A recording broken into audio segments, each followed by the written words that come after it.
महाकुंभ के दरमियान इस सीट पर जब चुनाव हो रहे हैं तो महाकुंभ का इंपैक्ट कितना दिखता है, हिंदुत्व का इंपैक्ट इस सीट पर कितना दिखता है, कौन सी पार्टी जीत अपने पाले में करके ले जाती है, यह भी देखना दिलचस्प होगा। इस पर भी हमारी नजर रहेगी। काफी चीजें यह सीट तय कर सकती है यूपी के चुनाव में।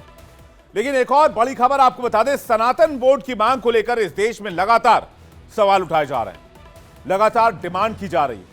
महाकुंभ में 27 जनवरी धर्म संसद का आयोजन होना है, जिसमें हिंदुओं से जुड़े कई मुद्दों पर बात होगी।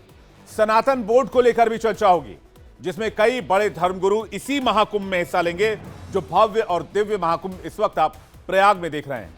लेकिन इससे पहले वीएचपी की एक बहुत अहम बैठक हुई है, यानी कि विश्व हिंदू परिषद की, जिसमें कई मुद्दों पर चर्चा हुई है और मंदिर मठ के मालिकाना हक लेकर यह बात हुई है। यह बैठक इसलिए भी अहम मानी जा रही है क्योंकि ऐसा माना जा रहा है कि आरएसएस वीएचपी सनातन बोर्ड के पक्ष में नहीं है। इस बैठक में सनातन बोर्ड को लेकर भी चर्चा होगी, यह माना जा रहा है। महाकुंभ में वीएचपी के शिविर में आयोजित हुई इस बैठक में हिंदुओं से जुड़े अन्य मुद्दों पर भी चर्चा हुई, जिसमें देश में हिंदुओं की घटती जनसंख्या, काशी और मथुरा के मंदिर के मुद्दे पर भी बातचीत हुई। बांग्लादेश में हिंदुओं पर हो रहे अत्याचार को रोकने वक्फ बोर्ड की ओर से किए जा रहे तरह तरह के दावों पर भी बातचीत हुई और रणनीति बनी।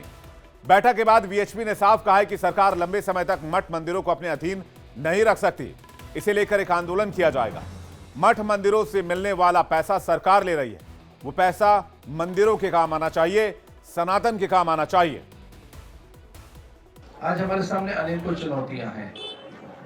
हमारे सामने मठ मंदिरों के अधिग्रहण की एक बड़ी चुनौती है।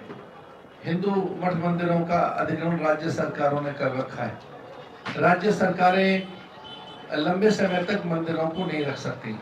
ऐसा सरकारों के पास न तो कानून है, न कोई इस प्रकार का भारत के संविधान में भी कोई ऐसा कोई कानून है। वे अविलंब हमें मिले, इस प्रकार के हमारे प्रयास हैं।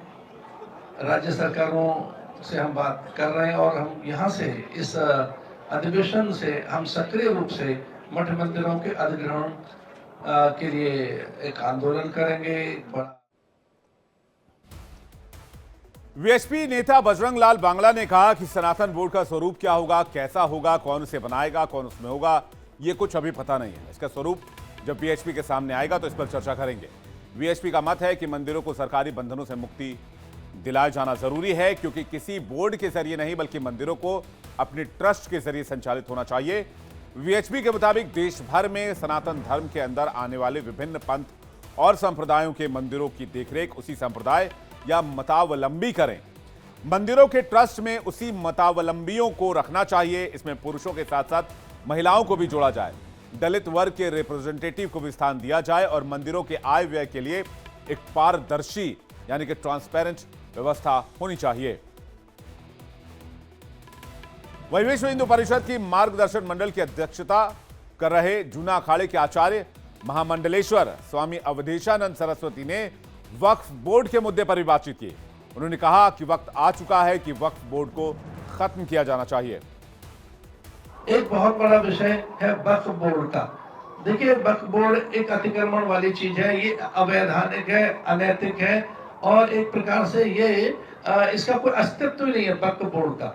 मौलाना कोको मुस्तफा एक बड़े शिया विद्वान है, वह मुरादाबाद के पास रहते हैं, अमरोहा में, और राष्ट्रीय मुस्लिम मंच ने भी ये बात कही है, अनेकों उलेमाओं ने।